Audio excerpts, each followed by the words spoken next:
All over the news feeds lately, you will find the ongoing disorder and chaos that is enveloping the UK. But what is really driving this turmoil? To truly understand the situation, we need to step back and examine both sides of the conflict. On one side, people are being called far right. But why? These individuals are often reacting to what they perceive as threats to their national identity, security, and way of life. They see the growing influence of progressive ideologies and multiculturalism as a direct challenge to the values that they hold dear. Many of them feel that their concerns, particularly about immigration and crime, are being ignored or even dismissed by the political elite and mainstream media. This frustration has only deepened as they've watched their neighbourhoods and high streets change rapidly, sometimes without what they feel is sufficient input or control. I'm not going to be funny. You walk around the city and you see how many British businesses there are. Not count them, or how many are left. They're all foreign.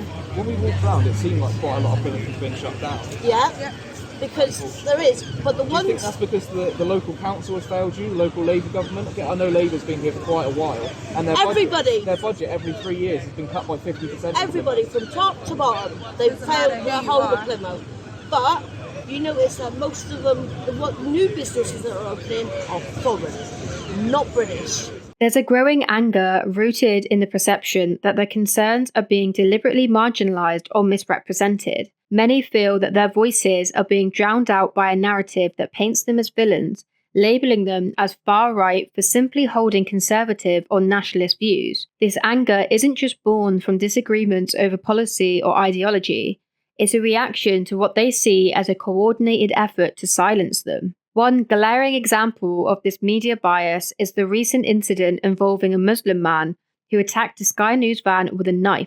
The video of this incident was quickly taken down by Sky News, raising suspicions among the right that the media is actively trying to suppress information that doesn't fit their preferred narrative.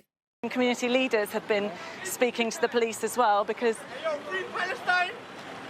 Free Palestine! Fuck India! Right, I think, apologies for the language you're hearing, but a sense of the anger, I think you can hear there. Yeah, Katie, I think Becky, I apologise. We need to leave you there, and Becky, we'll have security there, and we will leave that, and I apologise once again for the language there. Do not mind anyone. No. He's going to do the same to us.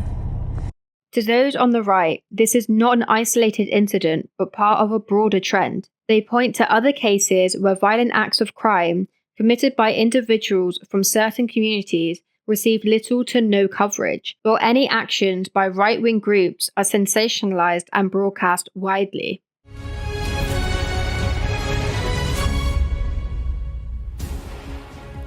It's 10 o'clock. This is Sky News at 10. Our top story.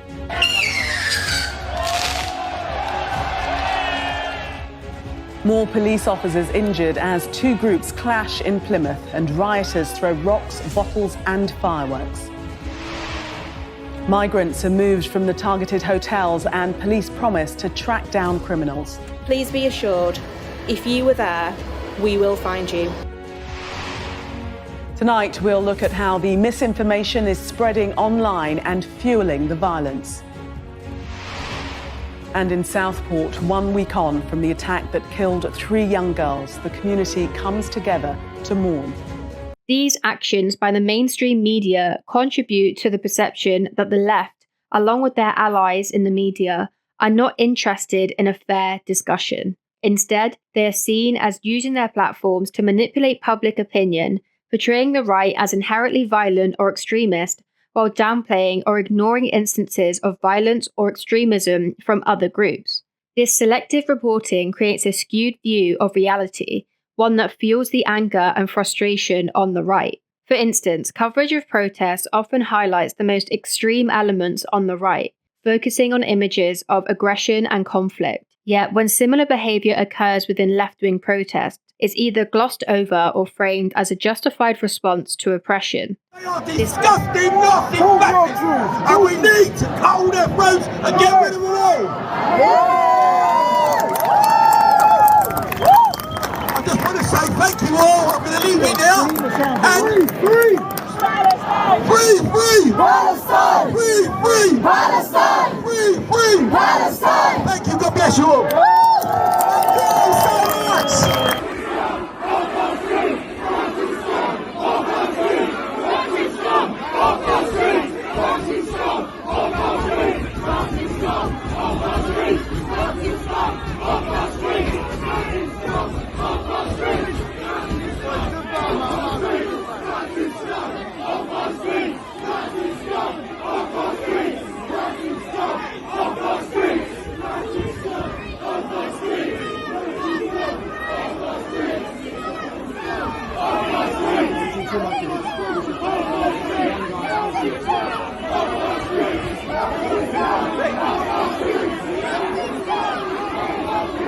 This double standard not only deepens the divide, but also reinforces the right's belief that they are being unfairly targeted and vilified. The legacy media's focus on certain narratives, like the supposed rise of far-right extremism, often overshadows legitimate concerns about issues such as immigration, crime, and cultural integration. Many on the right feel that these issues are either downplayed or misrepresented. This, in turn, drives them to seek out alternative media sources where they feel their views are more accurately represented, further polarizing the public discourse. The role of the media in stoking the fire of the ongoing culture war cannot be understated. By choosing which stories to tell and how to tell them, the media has the power to shape public perception. When this power is wielded irresponsibly by emphasizing certain narratives while suppressing others, it exacerbates tensions and pushes both sides further apart. The right feels cornered, under attack, not just by the left, but by the very institutions that are supposed to provide an unbiased view of the world. As we witness the ongoing unrest in the UK, it's essential to recognise the part that the mainstream media plays in this conflict. Are they simply reporting on the chaos, or are they in fact helping to create it? In the end, both sides of this conflict have legitimate grievances, but if the media continues to fan the flames, a genuine resolution seems increasingly out of reach. Understanding this dynamic is key to navigating the complexities of the current situation and finding a path towards a more balanced and fair public discourse. There is a deepening sense of betrayal and anger, not just at being labelled as far-right, but at what they perceive as a blatant double standard in law enforcement and media coverage. Many feel that there is a two-tier policing system in the UK, where different rules apply depending on one's background or political affiliation. For example, there have been multiple instances where Muslim men involved in violent confrontations have seemingly been let go by the police without facing the full force of the law. One particularly disturbing incident involved a gang of Muslim men who were shown on video roaming the streets armed with weapons and blades. In one case, they entered a pub and attacked the patrons inside.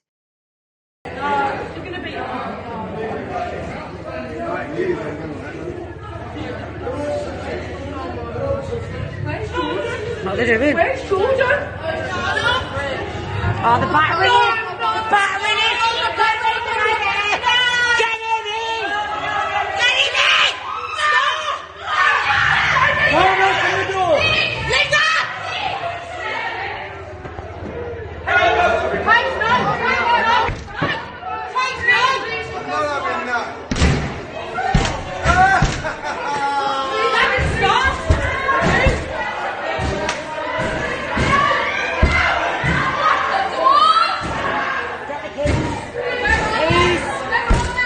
Despite the clear evidence of their intentions and actions, the response from law enforcement was shockingly subdued. In another video that has fueled outrage, a police officer can be seen telling these armed men to leave their weapons at their local mosque rather than confiscating them on the spot or making arrests. If there's any weapons or anything like that, what I would do is discard them in the mosque, leave them here. You don't give anybody any reason or have any interaction with the police, negative interaction. That's my police. So if there's any weapons, get rid of them. We're not going to arrest anybody. This has been interpreted by many on the right as evidence that the police are not only reluctant to enforce the law equally, but are also complicit in enabling such behaviour.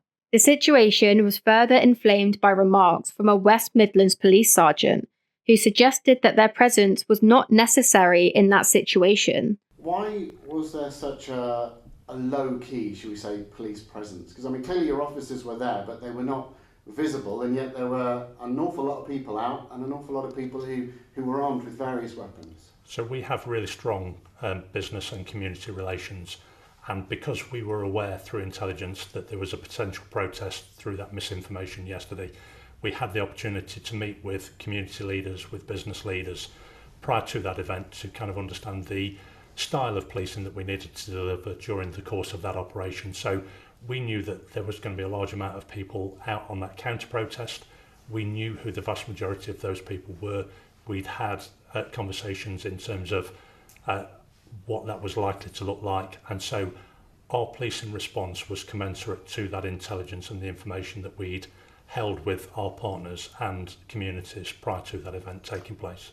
Even given there were so many of them clearly armed, I mean, would you do the same if it was an EDL type situation? So we've policed in response to the intelligence that we received at that moment in time. What I would say is that the vast majority of people that attended that protest yesterday did so law-abidingly, and they did it with the right intentions. There were just a small minority of people that attended there and were intent on causing either criminality, disorder or fear within our communities. What we saw was a response from our communities where they were trying to kind of make sure that that was policed within themselves as well, and trying to deter people from taking part in that disorder. And as a result, we've been able to go on, gather that evidence, gather that information. We have made arrests. Well, we've made an arrest this afternoon. We continue to try and make arrests in terms of those people that were involved in those disorders. To those on the right, this is a glaring example of how the authorities are failing to protect the public from violent threats while being overly lenient towards certain groups.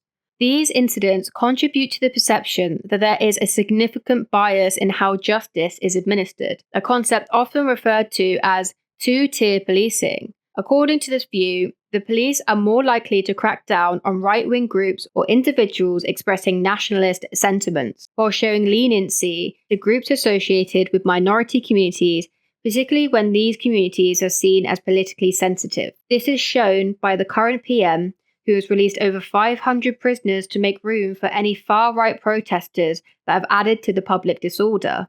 This apparently includes a prisoner who stabbed and killed someone but has only served 4 months of their sentence. The concept of releasing prisoners early to make way for the people who were involved in riots will do nothing but grow the anger and discourse further. This perceived double standard is a major source of frustration for those on the right, who feel that they are being unfairly demonized for raising legitimate concerns. When they try to speak out about these issues, they are often met with accusations of being members of the English Defence League, Nazis, or fascists. These labels, while intended to discredit and silence them, only serve to further entrench their belief that the system is rigged against them. The legacy media plays a crucial role in this dynamic by framing any opposition to these policing practices as inherently racist or extremist. The media reinforces the narrative that those on the right are the primary source of trouble.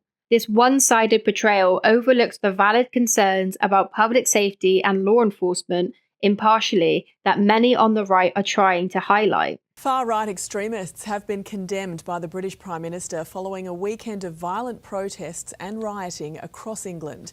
Nine's Europe correspondent Brett McLeod has the story. This latest incident showing police under siege as they faced an angry mob was at Rotherham in Yorkshire. You can see they were lined up outside a hotel when they came under attack. It was actually a hotel used to house migrants. Asylum seekers were inside when hundreds of people tried to make their way in, and they eventually did, smashing through a glass door, grabbing more items to attack police with, before starting a small fire. Moreover, the media's tendency to focus on the most extreme elements within right-wing movements, while downplaying or ignoring the excesses of other groups, exacerbates the feeling of injustice. Good morning, Mike. Would you say there's two-tier policing in this country? Not at all. The police act in an identical way with all communities, and I think this claim by these far-right rioters that somehow they're being treated worse than other people is completely false. I don't think anybody's in any new mood to defend the people rioting and the people causing violence and attacking the police. But I mean, certainly, we've got an awful lot of footage from an incident that Jess Phillips was talking about in Birmingham last night, where there's no police to be seen anywhere near any of these young Muslim youth who seem to be sort of running around looking for people to beat up, beating one person up in a pub. And looking for people who are white driving around in cars. If Muslim youths are beating somebody up in a pub, they should be arrested and prosecuted in the normal way. My understanding of the story in Birmingham is that Muslims were concerned that I think it was either a McDonald's or a mosque was going to be attacked, and they were trying to protect it. I think the problem is that the perception of the way that the police are operating currently is that they are prepared to monitor, shall we say, the behaviour of people who are making protests out on the street. But they're not really prepared to monitor what went on last night in Birmingham, because they're not there. I do not agree with that. I think. Well, they're not there, though. So how do you explain that they're not there? How are they not there? Well, if people are standing around outside of McDonald's, they're not actually committing any criminal offences, are they? Well, they're driving cars in a way which would get them arrested if they were doing it in central London, for one thing. They're attacking cars. We've got footage of them attacking cars, breaking windows of cars. We've got footage of them marauding around a central area, going into the front of a pub and attacking and kicking a guy. You know, there's plenty. You know, this went on for several hours. It wasn't as though it was an isolated incident. There were people seen walking around with weapons. It was obviously a lawless event, whatever it was, whatever you may want to call it. And in any other circumstance, police would have been there, but there are no police. There's a great deal of CCTV that will have captured this, and I expect the police to follow up. In terms of whether the police should be there or doing something else where there are actual rioters trying to kill people, there are limited police resources. And it's a bit... Well, they were trying to kill people. I mean, the footage that we've seen, which we can show you, is of them beating somebody up and of them smashing car windows and terrifying a car driver to such an extent that he had to take evasive action to get away from them. Well, I would expect that to be prosecuted in due course. The result is a highly charged atmosphere where each side feels justified in its anger and when the possibility of constructive dialogue seems increasingly remote.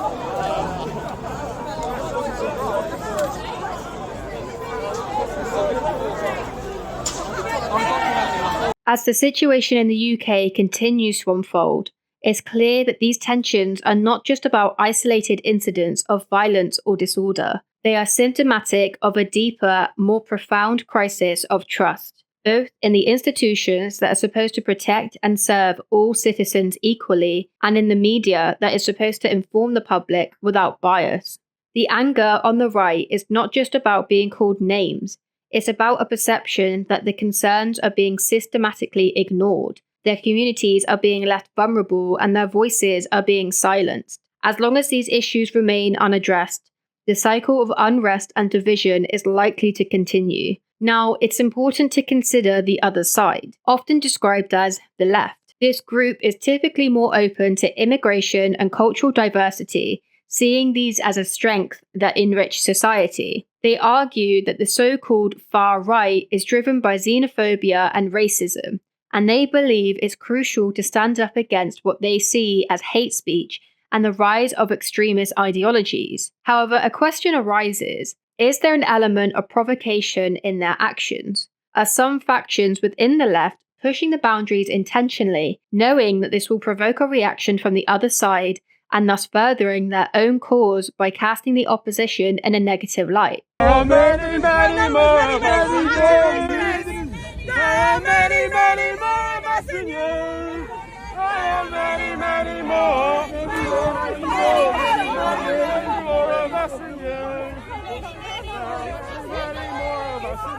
Many, many more of us in you. There are many, many more. Many, many more. Many, many more of us in you. Off our streets! Nazi scum! Off our streets! Nazi scum! Off our streets! Nazi scum!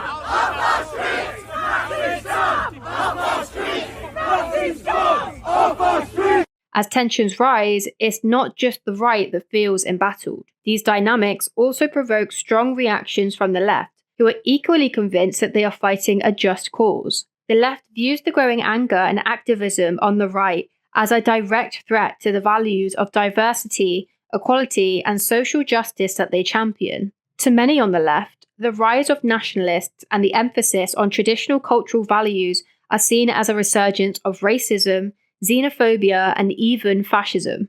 When the right speaks out against what they perceive as a two-tier policing system or raises concerns about specific incidents involving minority groups, the left often interpret this as an attack on marginalized communities. The left believes that these criticisms are not merely about law enforcement or public safety, but a thinly veiled attempt to undermine the progress that has been made towards a more inclusive society. The media portrayal of these conflicts also plays a significant role in shaping the left's response. By frequently highlighting instances of right-wing aggression or framing the right's concerns as inherently bigoted, the media fuels the left's perception that they are engaged in a battle against the forces of hatred and intolerance. This narrative often presents the right as a group of extremists, glossing over the nuances and legitimate grievances that might exist within the movement. As a result, many on the left feel morally compelled to take a stand against what they see as a dangerous rise of far-right ideology. This sense of moral duty can, in some cases, lead to anger and even violence. Don't touch me! Don't touch me! I will... He's touching me! Film it, Stevie. Film it. Get stuff in the back. Get the back. I'm not getting the bag. My job is your safety. No. Yeah. Is that your bag? Yes. When the left perceives that the right is pushing society backwards, whether by opposing immigration, challenging multiculturalism, or criticizing the police's handling of minority communities, they may feel that more radical action is justified. This can manifest in counter-protests, online activism, and in some instances, physical confrontations.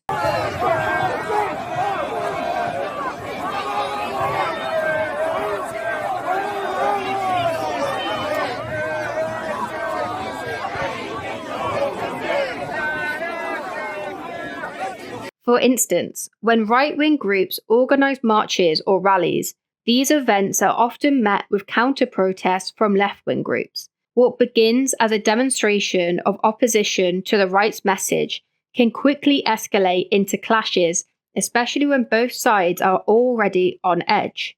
The left sees these confrontations as a necessary defense against the spread of hate, while the right views them as further evidence that their freedom of speech and assembly are under attack. The left is also deeply angered by what they see as the right's use of incidents involving minority groups to stoke fear and division. From the left's perspective, the right's focus on crimes or disturbances involving Muslims or other minorities is part of a broader strategy to scapegoat these communities and incite public hostility against them. This belief leads to a determination to oppose the right at every turn, viewing any concession as a step towards legitimizing hate and discrimination. This escalating cycle of provocation and retaliation creates a volatile environment where both sides feel justified in their actions and increasingly view the other as an existential threat. The left's anger and willingness to confront the right, sometimes violently, is driven by a belief that they are defending the very fabric of a just and diverse society. At the same time, the right sees these confrontations as proof that they are being unfairly persecuted for holding legitimate views. As each side digs in, the chances for constructive dialogue diminish, and the culture war deepens.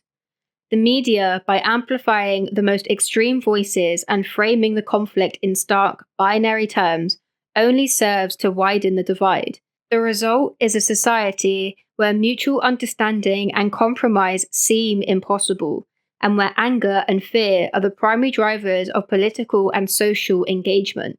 As we watch the unrest unfold, it's crucial to ask, are we witnessing a genuine clash of ideologies, or is much of this conflict being orchestrated by those who benefit from societal division? Whether one leans right or left, it's worth considering how much of what we're seeing reflects reality, and how much is the result of manipulation by powerful interests. The chaos in the UK isn't just about the surface issues we see on the news, it's about deeper tensions that have been simmering for years. Understanding the perspectives of both sides and questioning the role of media and politics in exacerbating these tensions is essential if we're ever to find a way forward. That is all for this video. Thank you for watching, and as always, don't forget to subscribe so you're notified on my next video. And if you did like the video, hit the thumbs up button and comment down below your thoughts on this, along with anything else you'd like me to look into. It could be my next one.